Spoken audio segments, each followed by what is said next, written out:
오늘 계속해서 우리 하나님의 말씀 함께 보시겠습니다. 예수님의 비유 34번째 선지자들을 죽이는 변질된 기독교라는 제목으로 하나님의 말씀 나누겠습니다. 사실 제목을 좀 더 세게 정해볼까 고민을 많이 했습니다. 이를테면 이런 거죠. 하나님의 아들도 죽이는 기독교라는 제목으로 설교를 하려고 했었는데 또 그랬다가는 또 누군가에게 또 혼날까봐 좀 순한 제목으로 바꿨습니다. 선지자들을 죽이는 변질된 기독교. 마태복음 21장 33절에서 41절까지 예수님의 비유를 우리 같이 함께 읽도록 하겠습니다. 시작. 다른 한 비유를 들으라. 한 집 주인이 포도원을 만들어 사물타리로 두르고 거기에 즙자는 틀을 만들고 망대를 짓고 농부들에게 새로 주고 타국에 갔더니 열매 거둘 때가 가까움에 그 열매를 받으려고 자기 종들을 농부들에게 보내니 농부들이 종들을 잡아 하나는 심히 때리고 하나는 죽이고 하나는 돌로 쳤거늘 다시 다른 종들을 처음보다 많이 보내니 그들에게도 그렇게 하였는지라. 후에 자기 아들을 보내며 이르되 그들이 내 아들은 존대하리라 하였더니 농부들이 그 아들을 보고 서로 말하되 이는 상속자니 자 죽이자 그의 유산을 차지하자 하고 이에 잡아 포도원 밖에 내쫓아 죽였느니라. 그러면 포도원 주인이 올 때에 그 농부들을 어떻게 하겠느냐. 그들이 말하되 그 악한 자들을 진멸하고 포도원은 제때에 열매를 맺을 만한 다른 농부들에게 새로 줄지니라. 아멘. 우리가 지난 2주 동안은 진정 아버지의 뜻을 행한다고 하는 그 순종과 그 순종의 결과로 얻어지는 체험이 무엇이어야 하는지를 두 아들의 비유를 통해서 함께 생각해 보았습니다. 예수님의 비유는 참 생각하면 할수록 기가 막힌 반전과 역설을 담고 있는 말씀이죠.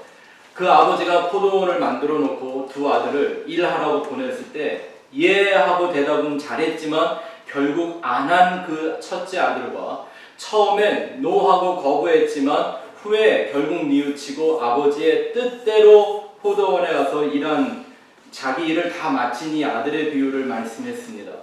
이게 오늘날 우리 시대에 비유해 보면 그냥 모여서 입으로는 아멘 아멘 잘하지만 결국 아무것도 안 하는 종교인들에 대한 얘기죠.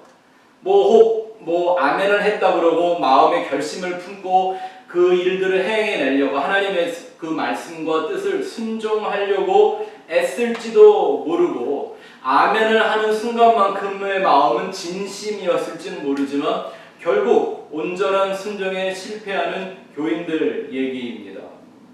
사실 우리가 하나님의 말씀, 이 성경 중에 우리가 일생을 살면서 흠과 티가 없이 완전하게 지킬 수 있는 법이 하나나 있습니까? 아니 하나나 우리가 할 수가 있나요? 결국은 다 실패하는 우리 죄인들의 현상 아닙니까? 그럼에도 불구하고 이상한 건 내가 하지도 못했으면서도 완성하지도 못했으면서도 불구하고 나는 그래도 하려고 마음을 먹었다 혹은 내가 노력 정도는 했다고 생각하며 자기가 순종을 완성한 듯 착각을 하는 요즘 유행하는 말로 하면 자뻑 교인들이죠. 자기 스스로의 행위에 모든 크레딧을 주는 겁니다. 그리고 또 실패했다 하더라도 다음엔 꼭 할 거라고 하는 이 다짐하는 자기의 신앙을 스스로 기특하게 여기며 살아가는 교인들은 진정 아버지의 뜻을 이루는 것이 아니라 십자가의 진리와 자기의 뜻을 거부하는 오히려 자아숭배교에 가깝다는 것을 우리는 지난 2주간 동안 함께 생각해 보았습니다. 오늘의 비유도 이 비유에 이어서 연속적으로 이어지는 말씀입니다.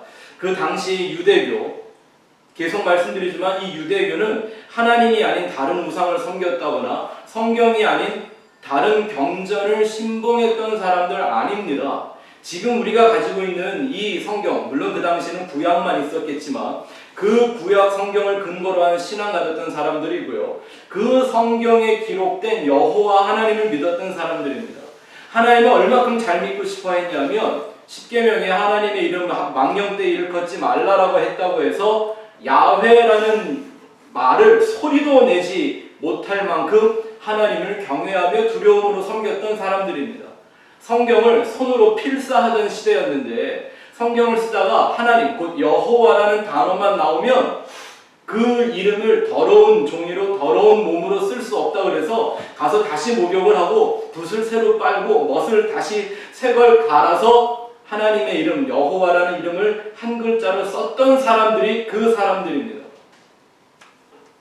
그런데 21장 마태복음 21장의 이 비유들은 그 유대교가 가지고 있었던 그 신앙의 허점과 치명적인 비진리를 그 유대인들이 자기들의 신앙의 절정이라고 생각했던 예루살렘 성전 한복판에서 예수님이 아주 무참히 짓밟고 그들의 허구를 폭로해버립니다. 그들의 거짓된 신앙을 철저하게 폭로하고 있는 장면들이 지금 이 비유의 내용들입니다. 유대교를 신봉했던 그들의 실제 정체가 무엇인지 심판자이신 아버지 하나님의 눈으로 볼 때에 그들이 어떤 정체를 갖고 있는 종교인들이었는지를 우리에게 알려주는 심판의 메시지가 담긴 비유들입니다. 오늘 21장에 나와 있는 이 두 비유, 첫 번째와 이 두 비유에 공통점이 하나가 있습니다. 뭐냐 하면 예수님이 비유의 말씀을 하나 툭 던져놓으시고 끝에 꼭 질문을 하십니다. 아버지와 두 아들의 비유의 말씀을 하시고서는 누가 아버지의 뜻을 행한 아들이냐라고 물어볼까 그들이 대답하기를 둘째 아들입니다. 정답을 말했어요. 그죠? 또 오늘 비유도 마찬가지예요. 이 포도원에 자기 종들을 보내고 나중에 아들까지 보내서 그들을 모두 죽게 만들었던 이 비유를 얘기하면서 그 포도원 주인이 그 포도원에서 일했던 농부들에 대하여 어떻게 하는 것이 마땅하냐라고 물어봤더니 역시 대답은 기가 막히게 잘합니다. 이 그 악한 자들을 진멸하고 이런 거죠. 그 나쁜 놈들 그냥 다 죽여버리고 그 포도원은 제때의 열매를 잘 맺어서 새를 바칠 수 있는 다른 일꾼들에게 주는 게 마땅합니다 라고 대답을 합니다. 예수님이 일부러 이 대답을 유도해 내시는 거죠. 지금 이런 대답을. 근데 보세요. 대답은 맞게 하고 있잖아요. 지금 예수님이 비판하며 정죄하는 신앙, 그릇된 신앙에 빠져있던 그 유대인들이라 할지라도 예수님의 이런 대답엔 답은 잘합니다. 재밌지 않아요? 근데 문제는 뭐냐면 이 비유 안에 담겨져 있는 그 내용을 통하여 예수님의 질문에 대한 표면적인 대답은 알고 있는데 자기 자신들이 그 심판의 대상이라는 건 망각하고 있는 거죠. 다시요. 예수님이 물어보는 이런 표면적이고 종교적이고 윤리적인 대답에 대해서는 다 잘 알고 있는 박사들이지만 왜 종교생활 조금 하면 교회 좀 다니면 뭐 하면 착한 사람이고 뭐 하면 좋은 사람이라는 거 금방 이거 답을 몰라서 우리가 교회 계속 다니는 거 아니잖아요. 그런데 이 사람들이 지금 빠져있는 문제는 뭐냐면 내가 그 반대편에 서 있는 심판의 대상이라는 걸 망각하고 있다는 겁니다. 이게 얼마나 위험한 현상이냐 하면 이런 사람들은요 하나님의 말씀을 들려주고 십자가의 복음을 가르쳐 줘도 듣고도 듣지 못하고 깨닫지도 못하고 그러니 회개는 더더욱 할 수가 없는 사람들입니다. 껍데기, 표면적인 답만 알고 있는 거예요. 왜 우리 한국 교육의 문제가 뭐 이런 거라고 그러잖아요. 주입식 교육을 한다고 그래서 애들한테 이거 답은 뭐야? 그럼 답은 뭔 줄 아는데 그 답을 푸는 법은 모르는 뭐 이런 거. 네, 그래서 뭐 창의적인 교육을 해야 되는 이런 얘기 많이 하잖아요. 표면적으로 나와 있는 답을 아는 게 답이 아니라는 거예요. 예수님이 어디서 죽었어요? 십자가에서. 이거 모르는 사람 있나요? 며칠 만에 부활하셨어요? 3일 만에. 근데 이걸 설명하라고 그러면 왠 줄 알고 믿는 거야? 믿는 건가요 지금? 내가 우리 애들 보고 말을 하다 보니까 나도 모르게 반말이 툭 튀어나와요. 네? 알고 믿는 거예요. 왜 그래야만 했는지 설명할 수 있어요. 그 안에 담겨있는 생명의 원리와 영생의 진리를 말할 수 있느냐고요. 답만 알면 답을 아는 게 회개하는 게 아니란 말입니다.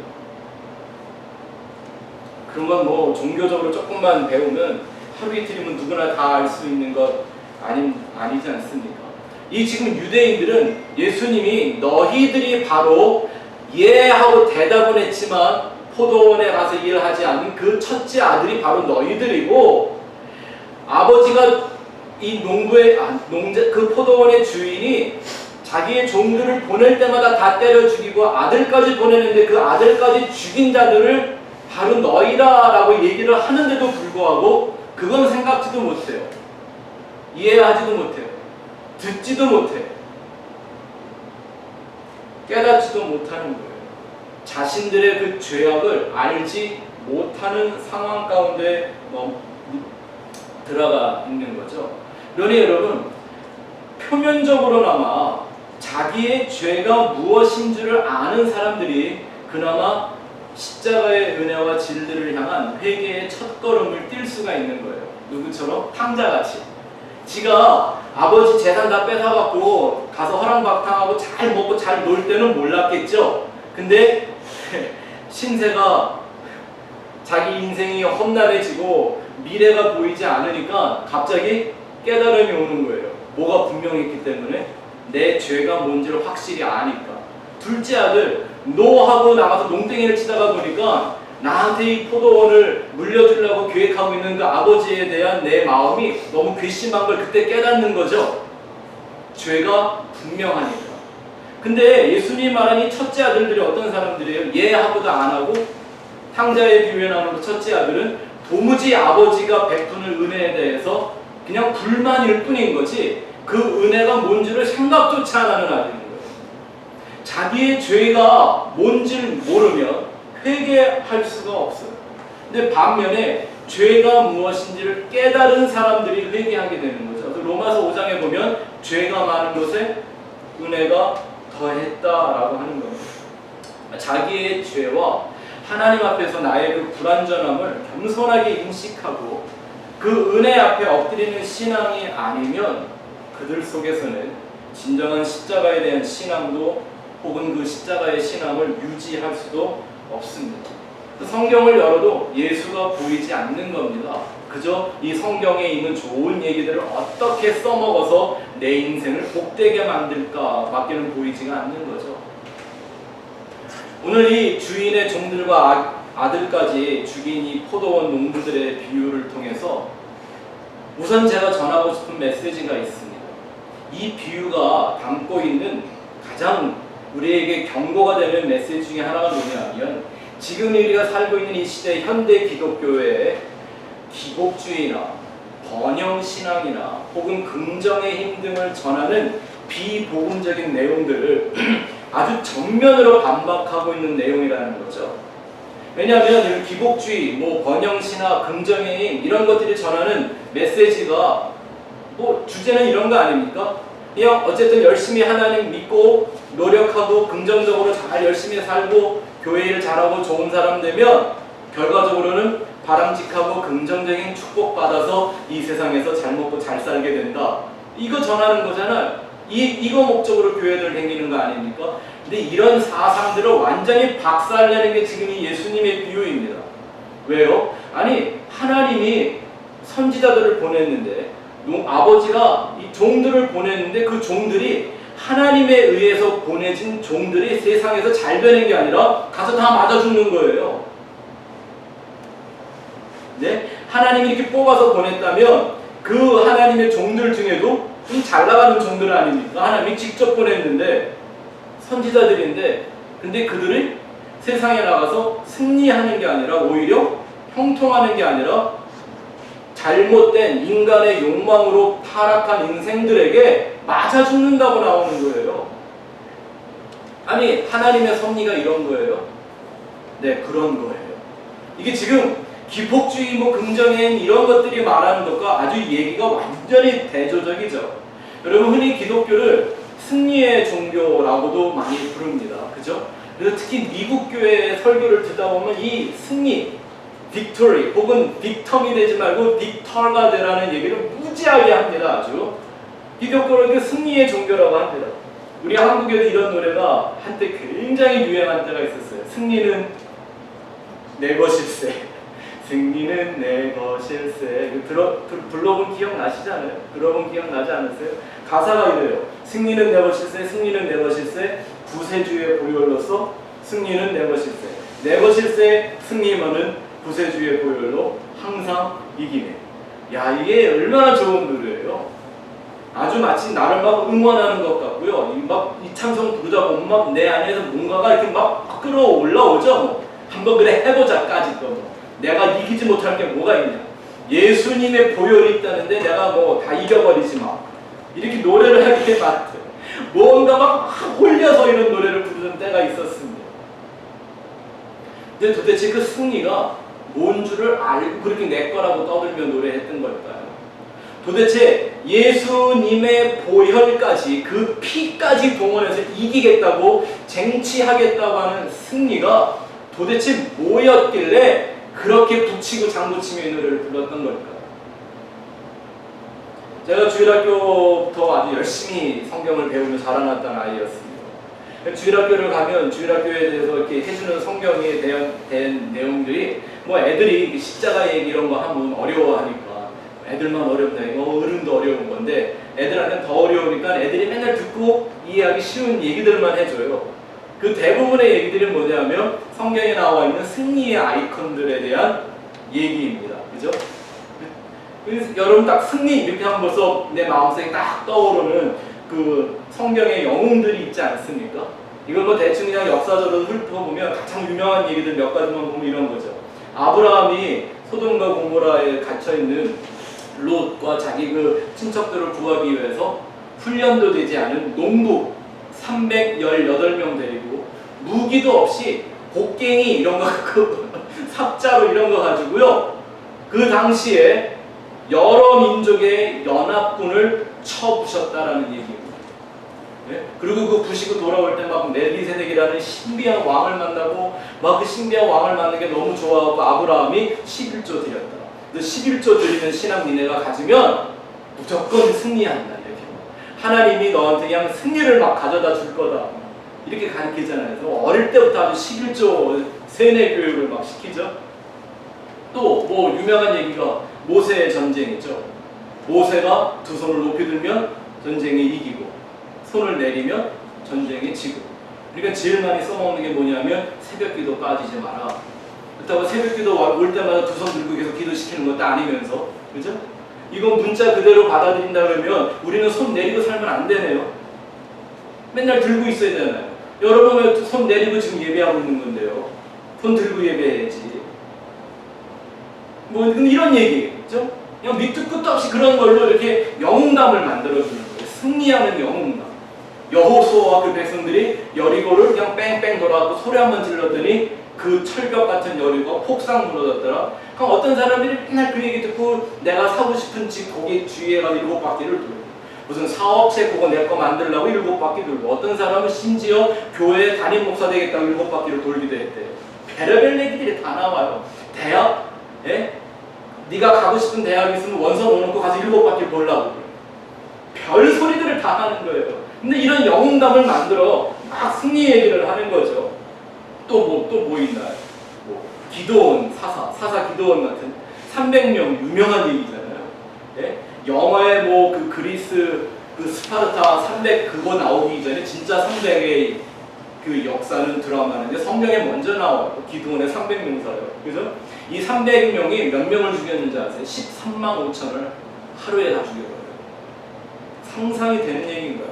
삼손, 힘 제일 세다고 하는 그 삼손이 낙타 턱뼈 하나로 1,000명의 블레셋 군인들을 다 죽여버려요. 아마 요즘 그 미국 애들이 좋아하는 슈퍼히어로 무비에 보면요, 이게 다 이게 성경에서 아이디어를 얻은 것 같아요. 낙타 턱뼈로 이거 비슷한 거 들고 그 영화 찍은 애 하나 있잖아요. 한국말로는 토르, 망치를 다 때려부시는 이게 다 이런 아이디어 아니에요. 슈퍼히어로. 예? 정말 초인적인 힘을 하나님께 받아서 상상도 안 되는 승리를 거머쥔 사람들. 아마 그 중에 가장 유명한 얘기는 이거 아닐까요? 다윗과 골리앗. 목동이었던 어린애 하나가 돌멩이 하나로 부척거린 9 피시 넘는 자이언트를 그냥 한 방에 쓰러뜨리고 목을 잘라버려요. 얼마나 신나는 일이에요. 거기서 끝나나요? 다윗의 얘기가? 그것부터 시작을 해갖고 결국 이스라엘을 통일 왕국으로 만들어내는 인간 성공 신화의 최고봉이 되잖아요. 성경에 이런 얘기들이 있으니까 마치 우리 기독교의 신앙을 그냥 이렇게 무조건 힘쓰고 애쓰면 하나님이 기특하게 여기고 불쌍히 여기서 말도 안 되는 승리를 쏟아 부어주는 그런 신인 줄로 생각하는 거죠.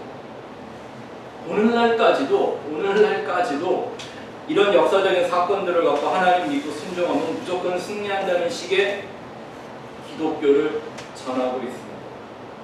여러분, 승리도 좋고요, 순종도 좋고 다 좋은데 문제는 이렇게 이거를 복음이라고 전하는 것의 문제가 뭐냐 하면 이런 식의 순종과 혹은 순종의 승리의 주체가 누구입니까? 나입니까? 하나님입니까? 하나님을 승리자로 만드는 거예요? 아니면 나를 승리자로 만드는 거예요?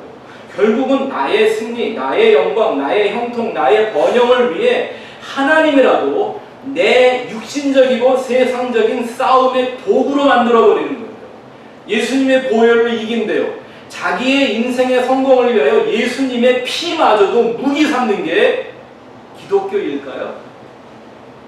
그것 때문에 예수님이 피 흘리신 건가요? 아버지가 아들까지도 십자가에서 죽이신 걸까요? 그렇지 않죠. 성경은 이런 신앙 자체가 오히려 십자가의 원수로 행하는 비진리라고 말함에도 불구하고 그걸 구별조차, 그 차이조차 문제를 설명하지 못하는 변질된 기독교의 시대가 되고 말았단 말입니다. 오늘 이 비유를 잘 들어보세요. 지금 제가 말씀드린 것 같은 아브라함, 모세, 여호수아, 삼손과 다윗과 이런 엄청난 영웅적인 역사를 생명을 걸고 지키고 자랑해 왔던 유대인들에게 그것이 내 민족의 자랑이었거든요. 우리 그렇잖아요. 이순신이 있었다라는 게 우리의 자랑이잖아요. 이런 거. 네? 그런 민족에게 지금 예수님은 전혀 다른 평가를 내리는 비유를 전파하시는 겁니다. 너희들은 사실 하나님이 보내시는 선지자마다 다 죽여버린 살인자들이다 라고 선언하시는 거예요. 그리고 하나님이 보낸 아들까지도 죽일 거라고 하는 예언이 섞인 비유를 선포하시죠. 지금 예루살렘 한복판에서 이 말씀을 전하시는 예수님의 신령을 아주 정확하게 나타내주는 몇몇 성경 구절들이 더 있습니다. 이거 보면 좀 확실히 아실 수 있을 텐데 누가복음 11장 한번 볼까요? 누가복음 11장에는 팔복이 아닌 화 있을진저 저주 6가지에 대한 저주가 나오거든요. 그럼 팔복만 믿는다고 해결되지 않습니다. 6가지의 저주가 뭔 줄 알아요? 진짜 하나님이 우리에게 허락하시는 믿음을 완성할 수가 있는 거죠.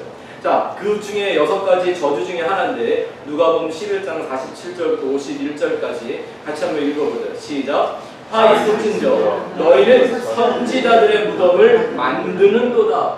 그들을 죽인 자도 너희 조상들이로다. 이와 같이 그들은 죽이고 너희는 무덤을 만드니 너희가 너희 조상의 행한 일의 증인이 되어 옳게 여기는도다. 그러므로 하나님의 지혜가 이르렀으되 내가 선지자와 사도들을 그들에게 보내리니 그 중에서 더러는 죽이며 또 박해하리라 하였느니라. 창세 이후로 흘린 모든 선지자의 피를 이 세대가 감당하되 곧 아벨의 피로부터 제단과 성전 사이에서 죽임을 당한 사가랴의 피까지 하리라. 내가 너희에게 이르노니 과연 이 세대가 감당하리라. 이게 지금 예수님이 이 비유를 말씀하시는 심정이란 말입니다. 이런 마음 갖고 너희가 바로 선지자들을 다 잡아 죽였고 이 예루살렘을 뭐로 만들었대요? 선지자들의 죽음으로 만들었대요. 그런 역사가 이스라엘에게 있나요? 또 한 구절 볼까요? 누가복음 13장 33절에서 34절 같이 읽어보겠습니다. 시작. 그러나 오늘과 내일과 모레는 내가 할 길을 가야 하리니 선지자가 예루살렘 밖에서는 죽는 법이 없느니라. 예루살렘아 예루살렘아 선지자들을 죽이고 내게 파송된 자들을 돌로 치는 자여, 암탉이 제 새끼를 날개 아래에 모음같이 내가 너희의 자녀를 모으려 한 일이 몇 번이냐. 그러나 너희가 원하지 아니하였도다. 이게 지금 예수님의 심정이라는 말입니다. 아버지가 종들을 포도원 농부들에게 보낸 이 비유를 말씀하는, 그 농부들, 종들을 보내주면서 족족 다 죽였던 그 농부들, 나중에는 아들까지도 보냈더니 아들마저 죽여버린 그 농부들에 대한 얘기를 하는 게 지금 이 심령으로 하는 거예요. 자, 이게 이상하죠? 이게 그 당시 유대교의 지도자들이 가지고 있던 자기들의 신념과 생각과는 완전히 다른 판단입니다. 네? 그들은 나름 유대교의 정신을 걸고 그것을 지키기 위해서 생명 걸고 지켜왔던 그 역사를 유지해왔던 사람들입니다. 여러분, 그 시대에 전 세계에 여호와 하나님을 그래도 믿는다고 말을 하고 그 이름을 기억이라도 하고 있는 민족은 유대 민족밖에 없었단 말입니다. 그나마 그 성경이라는 것도 갖고 지켰던 민족은 이 민족밖에 없어요. 그럼에도 불구하고 예수님은 뭐라고 하냐면 그들의 역사를 오히려 하나님의 선지자들을 쳐 죽인 살인의 역사요, 하나님의 자녀로 회복하려고 그 구원의 역사를 이루시는 하나님을 거부하는 불순종의 역사라고 판단하시는 겁니다. 유대인들이 자기들의 역사의 심장과 같았고 자기들의 생명보다 귀중하게 여기며 자랑했던 예루살렘을, 그 성전을 선지자들의 무덤이라고 말씀하십니다. 선지자들이요, 예루살렘 밖에서는 오히려 죽진 않는데 어디서 안에만 죽는데? 예루살렘 안에서만 선지자들이 다 죽는데요. 여러분, 이런 독설은 유대인들의 공분을 일으키기에 충분했죠. 자기들의 금치고 자랑이고 신앙의 근본이라고 생각했던 그 성전을 막 강도의 구련이라고 하지를 않나 선지자들의 무덤이라고 하는 이 가난한 목수를 그냥 때려 죽이고 싶은 건 아마 당연한 감정이 아니었을까 생각이 됩니다. 그러니까 제가 이 한 주간 동안 이 비유의 말씀을 계속 묵상하면서 제 마음에 굉장한 두려움이 생겼습니다.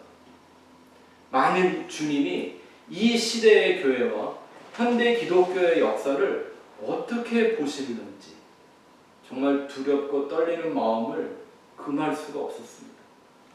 이와 맥을 같이 하는 메시지가 우리가 얼마 전에 배운 일곱 교회에 보내신 편지들이지 않습니까? 그 일곱 교회는 다 나름대로 자기네들이 열심히 잘한다고 생각하고 있던 교회들이었습니다. 그런데 예수님이 너희들이 회개하지 않으면 토해버린다, 촛대를 옮겨버린다, 내가 칼 가지고 다 죽여버릴 거다, 막 예수님이 이렇게 협박을 하십니다. 니네가 무슨 교회냐, 사단의 회당이지, 막 이러셨거든요. 그런데 이 비유의 본질을, 그 의미를 이해하기 위해서 우리가 한 가지 작업을 해야만 하는 것이 있습니다. 여러분, 혹시 구약 성경을 이렇게 읽어보거나 훑어오면서 혹은 교회를 다니시면서 구약 성경의 선지자들의 순교에 대한 얘기들을 본 적이 있으세요?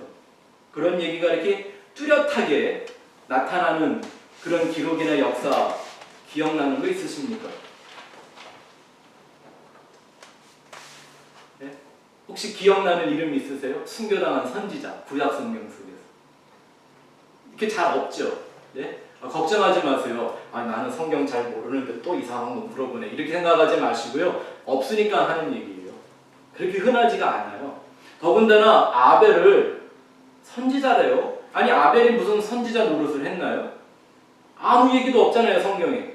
뭐 했다고만 나와요? 양으로 제사 드렸던 둘째 아들일 뿐이었어요. 근데 그것 때문에 그냥 형 가인한테 돌 맞아 죽은 거밖에 없거든요. 근데 그를 예수님이 지금 선지자라고 불러요. 그리고 또 순교당한 그 선지자 얘기를 하나를 더 하는데, 바가랴의 아들 스가랴, 성전과 제단 사이에 죽었던 이런 얘기를 하는 거예요. 근데 이 스가랴인지 하여튼 이 사람에 대한 연구도요, 아직도 완성이 안 됐어요. 이 사람은 누군지 몰라요. 왜냐하면 성경에 이런 이름이 하도 많이 나오기 때문에 도대체 누굴 말하는 걸까 성경학자들이 추측을 아직까지도 하고 있어요. 이와 같이 구약시대에 순교한 선지자들에 대한 암시를 주는 구절들은 있어도 직접적으로 막 스데반 집사같이 막 순교를 당했다라고 하는 이런 얘기들은 구체적으로 발견하기가 어렵습니다. 우리가 그냥 성경을 통하여 미루어 짐작할 수 있는 건 하나님을 버린 아주 악하고 타락한 왕들이었던 아합이나 이세벨, 요아스 왕과 같은 폭군들에 의해서 선지자들이나 제사장들이 죽임을 당했다라고 하는 건 알 수 있어도 유대인들이 자기들의 긍지로 삼았던 자신들의 그 유대교의 신앙과 그 신앙을 지켜왔던 조상들이 직접 선지자를 죽였다는 기록은 성경에서 찾아보기가 힘듭니다. 다만 외경에 조금씩 나올 뿐인데 그 중에 유명한 얘기가 이사야 선지자 얘기더라고요. 성경에는 이사야 선지자의 순교 얘기가 안 나옵니다. 근데 외경이나 역사에 보면 어떻게 나오냐면 나중에 이스라엘의 가장 악한 왕이었다고 말하는 이 므낫세 왕이 이사야를 잡아 죽이라고 명령을 내리는데 이사야가 나무같이 생긴 통에 숨었대요. 그러니까 그 통을 갖다가 통째 톱으로 잘라버려서 이사야까지 톱으로 썰어 죽였다라는 역사가 전해진대요. 이렇게 다른 데서 찾아봐야만 알 수 있는 얘기인 거예요. 오히려 성경은 이 선지자들의 구약의 선지자들의 순교나 이런 게 아니라 그들의 활약상에 중점을 두고 기록하고 있죠. 엘리야가 갈멜산 전투를 해서 불을 땅으로 끌어내려 그 모든 우상 숭배자들을 다 단칼에 쳐 죽였다느니 병거 타고 하늘로 올라갔다느니 그 제자였던 엘리사 선지자는 나아만 장군을 향한 말 한마디로 요단강물을 7번이나 빠뜨리는 이런 얘기들, 우리가 잘 아는 다니엘, 호세야, 요나 이런 그들의 활약상에 대한 얘기가 나옵니다. 그러면 도대체 예수님은 왜 너희나 너희 조상들이 하나님이 보낸 선지자들을 다 죽였냐고 하셨을까요? 이거 이상하지 않아요? 말이 안 맞잖아요. 오히려 이 사람들은 유대교에 있었던 이 제사장들, 바리새인들, 율법주의자들은요, 그들을 아주 영웅시하고 자기의 민족과 역사의 자랑으로 여기며 살아왔었습니다. 근데 예수님이 평가하기는 니네들이 너희 조상들이 다 죽였다. 그리고 지금도 너희는 그 똑같은 짓을 하고 있다. 그러면 하는 말이 선지자들이 예루살렘에 무덤을 만들었다고 그래요. 아니 그러면 문자 그대로 하면 예루살렘을 파헤치면 선지자들의 뼈가 나와야 되잖아요. 네? 정말 예루살렘에서 선지자를 죽였으면 그러니까 이게 지금 우리가 그냥 순교 그러면 생각하는 이렇게 죽이고 저렇게 죽이고 목매달아 죽이고 불에 태워 죽이고 이런 얘기가 아닐 거다라는 것을 좀 감을 잡으라고 제가 이렇게 막 떠들으면서 말씀을 드리는 거예요. 그래야 성경이 진짜가 보이니까, 예수님의 마음이 보이니까. 예수님이 이 선지자들의 죽음을 얘기할 때 등장시킨 두 인물을 보면 그 뜻이 뭔지를 알 수가 있습니다. 첫 번째는 그 아벨이라는 사람이잖아요. 아벨과 가인. 무엇 때문에 아벨이 죽임을 당하죠? 가인과 아벨의 얘기는 참 예배자와 헛된 우상 숭배자의 차이를 보여주는 거죠. 둘 다 하나님에게 제사를 지낸다고 했는데 하나님이 한 사람의 제사는 진짜 하나님이 받으시는 하나님의 뜻에 합한 참된 예배였지만 한 사람이 가인이 드렸던 그 제사는 오히려 하나님의 뜻에 역행하는, 하나님을 향해 제사를 드렸지만 하나님의 뜻과는 반대되는 내용의 제사를 드려서 결국 참 예배자가 가짜 예배자에게 맞아 죽는 얘기인 거잖아요. 그죠? 또 바가랴의 아들 사가라는 사람은 그랬습니다. 어디서 죽었다고 그래요? 성전과 제단 사이에서 죽었습니다. 이게 어떤 신학자들의 추측과 같이 이 사가랴가 요아스 왕 때의 사람이라면 그 스토리가 이렇게 진행될 수가 있습니다. 구약의 역사를 여러분이 다 아실 필요는 없는데요. 요아스라는 이 왕이 어떤 왕이었냐면 이 왕이요 처음에는 하나님을 믿겠다고 잘 시작을 했던 왕이었습니다. 근데 얼마 가지 않아 그가 신앙을 변절하고 아세라 목상과 우상을 섬기기 시작합니다. 그때 성전과 제단을 지키다가 죽음을 당했던 바가랴가 아니라 여호야다의 아들 사가랴라는 선지자가 있었습니다. 근데 이 요아스 왕이 왜 이렇게 변질되었을까 한번 생각해 보실까요? 처음엔 하나님을 열심히 믿었어요. 뭐 때문에 믿었을까요? 내가 왕이 됐으니까 하나님이 나와 우리나라를 잘 지켜달라고, 번영하게 해달라고, 부흥하게 해달라고, 우리 민족들 잘 먹고 잘 살게 해달라고, 그리고 하나님을 믿었겠죠. 근데 시간이 지나가고 또 선지자들한테 하나님의 말씀을 듣고 배우다 보니까 그런 얘기가 있어요? 없어요? 별로 없거든요. 그러니까 아예 그런 하나님 그런 믿지 말고 내가 원하는 걸 줄 수 있는 그런 신을 섬기자고 바알과 아세라 목상을 갖다 놓고 성전에다가 우상 숭배를 시작했습니다. 여러분 아시는 것처럼 바알은 풍요예요. 신입니다. 그리고 그 아세라는 아스다롯이라고도 하는데 그가 이 바알의 부인이거든요. 와이프예요. 무슨 또 신들이 또 부부예요. 또 부부의 역사에. 근데 이 신이 이 아세라 목상이 어떻게 생겼는지 아세요? 사진 하나 보여줄래요? 어디서 많이 본 그림 아니에요? 뭐 같아요 지금? 이게 옛날 유물이라 정확한 모양이 안 돼 있는데 웬 여자가 어린 아이를 하나 안고 있죠? 그렇게 안 보이세요? 여기 이렇게 안고 있잖아요. 이렇게 눈이 있는지 한번 보일지 여다. 예, 이렇게 배도 이렇게 나오고 새끼도 잘 낳고 막 그런 거예요. 어디서 많이 보던 그림 아니에요. 근데 저런 걸 갖다 놓고 섬기기를 시작했대요. 이게 여러분 차라리 솔직한 인간 아닙니까? 내가 원하는 걸 주겠다고 하는 신을 쫓아가는 인간의 마음이 그대로 드러나는 거예요. 근데 그게 아니라 하나님의 길은 진짜 생명의 길은 그 반대라고 성전과 제단을 지키다가 결국 이런 인간들에게 죽임을 당합니다. 예루살렘을 중심으로 한 이 성전주의와 율법주의로 하나님의 은혜와 진리를 거부한 역사 자체를 지금 예수님은 선지자를 살인한 것으로 보는 것입니다. 그리고 복음을 전하러 오신 마지막 예수님까지도 살인할 거라고 얘기하십니다. 왜냐하면 직접 이 사람들이 자기 손으로 예루살렘에서 선지자의 목을 치거나 한 적은 없었지만 그들을 미워한 게 살인인 겁니다. 예수님이 그랬죠. 형제를 마음으로 미워하는 자마다 이미 다 뭐했다? 살인한 것이다. 성경에서 말하는 미움이라는 건 단순히 어떤 인간적으로 저는 뭐 화상 뭐 이러면서 미워하는 이런 감정 말하는 게 아니라 진리를 거부하고 그 진리를 거절하고 외면하는 모든 행위를 뜻하는 단어입니다. 예수님이 그러잖아요. 너희가 내 이름으로 세상에 나와서 미움 받을 때는 그들이 너희가 아니라 나를 미워한 줄을 알라. 아니 여러분 미움이라는 게 관계가 있어야 미워하지 관계도 없는데 어떻게 미워해요? 보지도 못한 존재를 어떻게 미워하겠습니까? 그죠? 근데도 예수님이 나를 미워한 거다라고 말하는 것은 무슨 뜻을 담고 있어요? 나와 분리되고 거절하고 거부하고 외면하는 행위를 다 말하는 거죠. 이것이 바로 하나님과 그 보내신 선지자들을 죽이는 살인죄에 해당하는 것임을 깨달은 사도가 하나 있었죠. 십자가의 사도라고 말하는 바울이었습니다.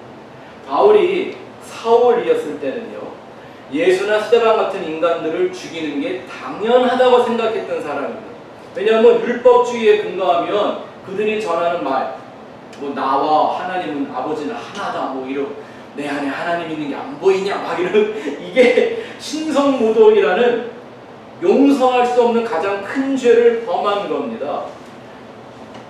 그러니까 그가 진짜 예수를 만나고 복음을 깨달은 후에 자기가 예수를 죽인 것이 자기의 잘못된 신앙 때문이었다라는 걸 깨닫게 되는 거예요. 그래서 자기가 직접 예수를 십자가에 못 박아 죽은 거 아니지만 내가 그 예수와 그 복음을 거절하고 거부했던 것이 바로 예수 죽였던 살인죄라는 걸 알게 되는 거예요. 그래서 늘 사도 바울이 말하잖아요. 나는 내가 예수를 죽인 죄인이라는 생각을 단 한순간도 버리지 않는다라고 말합니다. 예수 죽인 것을 내 몸에 짊어지고 살아간다라고 고백합니다. 이게 진짜 회개의 인생을 살아가는 거죠. 이게 하늘을 향해 가는, 십자가를 지고 가는 삶의 방식이요, 존재의 방식인 겁니다. 그렇다면 여러분, 이 시대를 한번 생각해 보세요. 이 시대 역시 선지자들을 계속 죽이고 있는 거 아닌가요? 자기의 번영과 성공 혹은 승리와 축복을 위해 십자가의 예수를 변질시키는 모든 행위들, 바울의 말에 의하면 다른 예수, 다른 복음, 다른 영을 전하는 모든 행위가 곧 예수와 그 예수를 증거하는 선지자와 사도들을 살인하고 있는 행위인 거예요. 선지자들이 예루살렘 밖에서는 죽는 법이 없다, 이 말을 바꿔 말하면 오늘날 복음을 전하는 증인들은 다 어디서 죽는다? 교회 안에서 죽는 거예요. 누가 죽여요? 교회가 죽이는 거예요. 교인들이 죽이는 거예요. 그래서 여러분, 이렇게 한번 생각해 보실 수 있으면 좋겠습니다. 이런 맥락에 의해서 생각을 해보면 이 세상에 존재하는 사람은 딱 두 종류로 나눌 수 있습니다. 딱 두 종류로 나눠집니다. 하나님의 심판대 앞에 이렇게 나눠지지 않을까 하는 생각이 들 정도인데, 보세요. 하나는 십자가의 예수를 위하여 죽임을 당한 자와 오히려 그들을 죽인 자들로 나누어질 겁니다. 다시, 십자가의 예수를 위하여 죽임을 당한 자와 그들을 죽인 자들로 역사는 딱 나누어질 겁니다. 여러분들은 지금 어디에 속해 있으십니까? 어느새 십자가의 복음은 좁고 협착하여 찾는 이가 거의 없는 이런 생명의 유일한 진리가 된 게 아니라, 그냥 오늘날 교회가 전하는 십자가의 복음은요, 아무나 밟고 지나다닐 수 있는 넓고 편안한 놀이터가 되어버렸습니다. 그렇죠? 구원의 문은 주님만 열고 닫을 수 있는 좁은 문이 아니라 내 인간의 이 신념과 내 고집스러운 착각으로도 열리는 작은 문이 되어버렸습니다. 그냥 내가 문 앞에 서면 그냥 열리는 줄 알아요, 구원의 문이.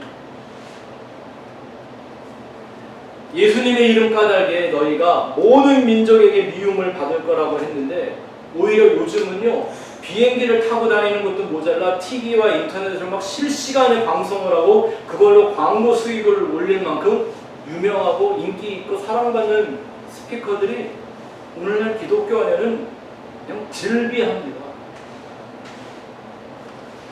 자기들의 욕망을 위한 왕국이라는 걸 만들어 놓고, 물론 교회라는 이름을 붙여놨지만 그걸로 부귀 영화를 누리는 사꾼 목자들과 자기들이 만들어 놓는 그 대형 집단들 때문에 진짜 복음을 전하는 이들이 점점 설 자리가 사라져간 시대를 우리가 살고 있습니다.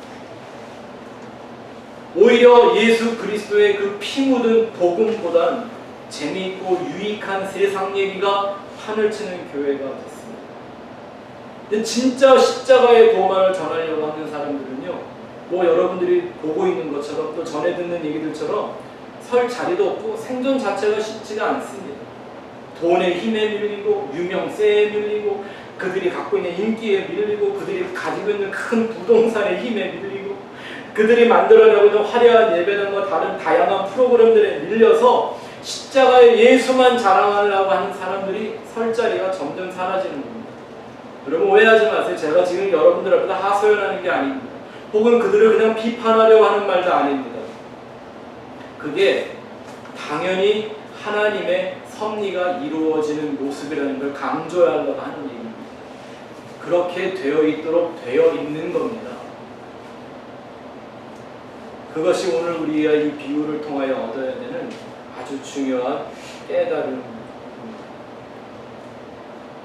십자가의 복음을 가진 사람들이 이 세상의 헛된 부귀 영화를 추구하는 헛된 기독교인들에게 거부당하고 거절당하고 외면당하고 즉 네 살인을 당하는 시대라는 겁니다. 그래서 진짜 우리가 예수 그리스도를 위하여 날마다 나를 죽음에 넘기우는 아포뜨네스코의 죽음을 이루어가는 순교자의 삶을 사느냐. 왜냐하면 증인과 순교자, 이게 마투스, 똑같은 말이라고 그랬죠. 오직 성령이 임하시면 너희가 권능을 받아서 땅끝까지 이르러 내 마투스가 되라. 그건 증인만 되라는 말이 아니에요. 순교자 되라는 얘기예요. 가서 죽으라는 얘기예요. 그러니까 죽게 되어 있는 거예요. 이 세상에 의하여, 헛된 종교에 의하여, 그릇된 변질된 기독교에 의해서 맞아 죽는 게 맞는 거예요. 그게 이 비유를 통해 우리가 가져야 되는 아주 중요한 관점 중에 하나입니다. 또 한 가지 이 비유를 통하여 우리가 반드시 깨달아야 하는 부분이 있습니다. 오늘 비유를 보니까 그 아버지가 농부들을 보냅니다. 맞아 죽습니다. 그럼 내 아들 보내면 혹시 내 아들은 좀 존대해 줄까? 내 체면을 봐서라도 내 아들이니까 내가 힘이 있는데 이렇게 보냈다고 나와요. 비유예요, 비유. 네? 여기서 이 비유에 나오는 아버지는 누구죠? 하나님을 말하는 거잖아요. 하나님은 전지전능하시다면서요. 하나님이 모르는 게 있으면 돼야 안 돼요? 안 되죠. 그러면 내 종들 보내면 때려 죽일 거라는 걸 모르고 보낸 게 아니고요. 알고 보낸 거죠. 뭐 하라고? 가서 맞아 죽으라고. 맞아요? 근데 아들도 보내요. 하나님 아버지가 아들 예수 그리스도를 세상에 보내셨어요. 가서 네가 그냥 끝장내고 와. 이렇게? 네가 가서 정복하고 왕 돼. 이렇게 보내셨어요? 아니요. 뭐 하라고요? 가서 죽으라고. 예수님이 그랬잖아요. 나는 세상에 살러 온 게 아니라 죽으러 왔다고 그러셨잖아요. 스스로. 그러니까 하나님이 알고 보내시는 거예요. 뭐 하라고? 가서 죽으라고. 근데 제가 말씀드리는 거예요. 잘 들으셔야 돼요. 하나님의 심판은 이렇게 나눠질 수 있어요. 십자가의 예수를 위하여 죽은 자들과 그들을 죽인 자들 나눠질 거예요. 잘 생각하셔야 돼요. 근데 보면 우리가 보통 그냥 일반적인 긍정적인 기독교의 관점으로 보면 왜 하나님이 이 선지자들을 구해주시지 않았을까요? 오히려 정말 구해주셨어야 맞는 거 아니에요? 그게 내 믿음에 부합하는 하나님의 모습 아니에요? 내게 은혜를 베푸는 하나님.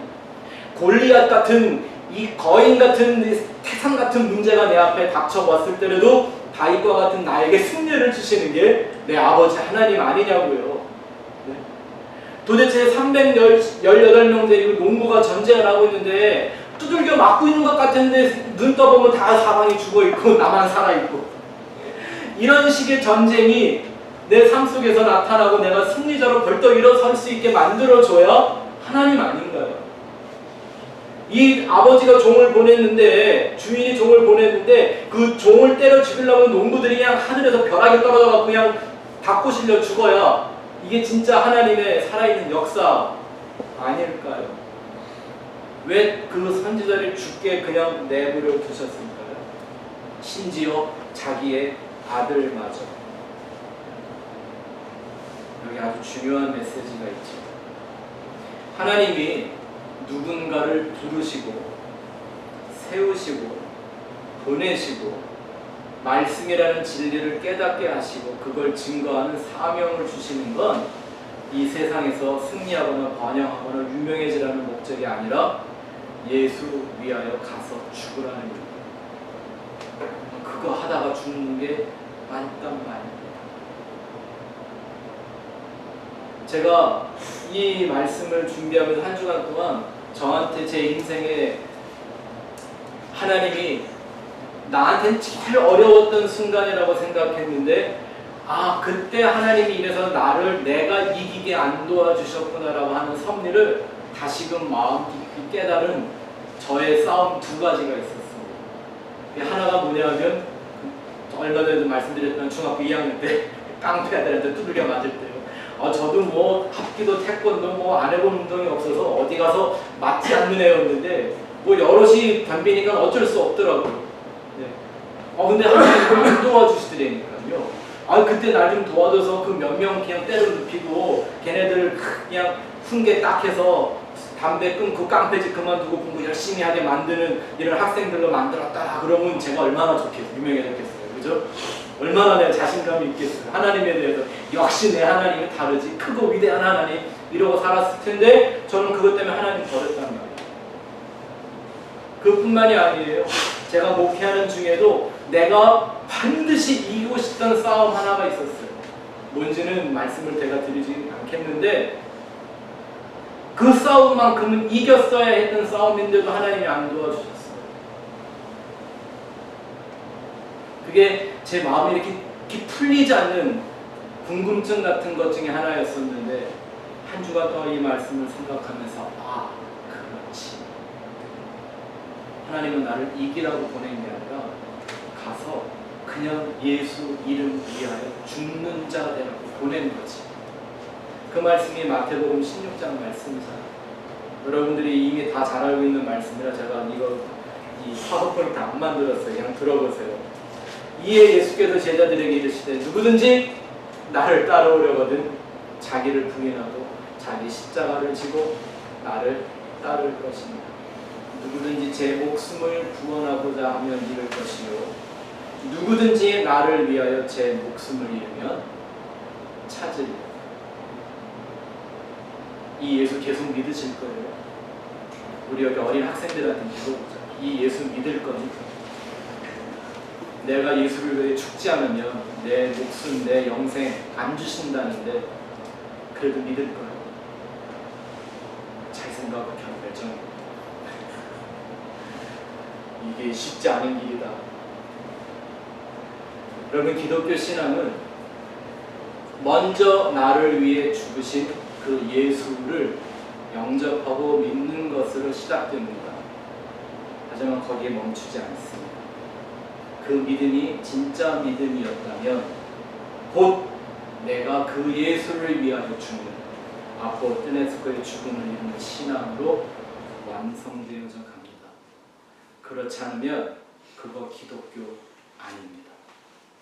그런 사람들이 오히려 요아스 마냥 처음엔 하나님 믿는 척하지만 결국 풍요와 번영의 신과 신인 바알과 아스타롯을 믿음으로 진짜 하나님 믿는 선지자들을 죽이는 사람들에 불과한 겁니다.